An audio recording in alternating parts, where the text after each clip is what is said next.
কবিতাৰ শিৰোনাম বন্ধু আৰু ভুল নকৰিবা। কথা আৰু আবৃত্তি কস্তুৰী ৰাজখোৱা। বন্ধু আৰু ভুল নকৰিবা। বন্ধু, ইটালীৰ দৰে মৃত্যুৰ উপত্যকা নগঢ়িবা। ইয়োহানৰ দৰে মৃত্যুৰ কিৰিলি কেনেকৈ সহিবা। সৰিষিত বদনে বন্ধুৰ সতে তিনিআলি মূৰত আড্ডা পিটিছা।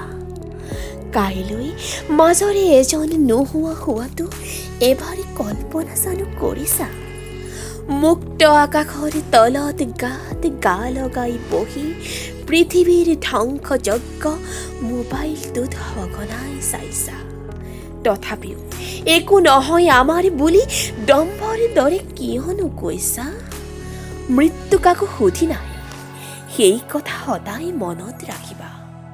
তোমাৰ অসাৱধানতাৰ বলি যাতে আন নহয় সেয়া এবাৰ ভাবিবা। দুচকুত সপোনৰ ভুঁই ৰোৱা এজাক জীৱনক জীয়াব দিয়া। জীৱন নেদেখা কণমানি জীউটোক বন্ধু কুশলে ৰাখা।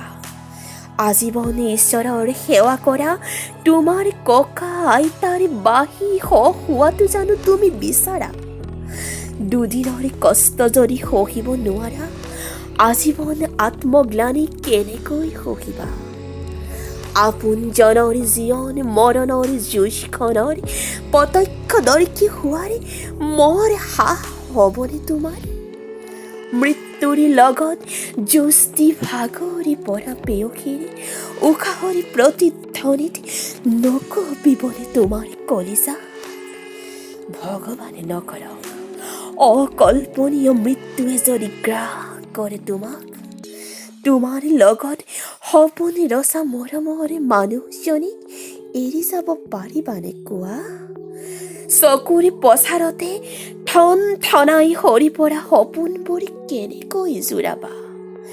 মাতৃৰ কাতৰ চকুলো পিতৃৰ শেষ ইচ্ছা তুমি পূৰাব জানো পাৰিবা।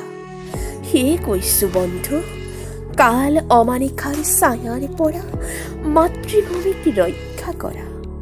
কেইদিনমান মাথো ধৈৰ্য ধৰা। বন্ধু, ইটালীৰ ভুলৰ পুনৰাবৃত্তি নকৰিবা।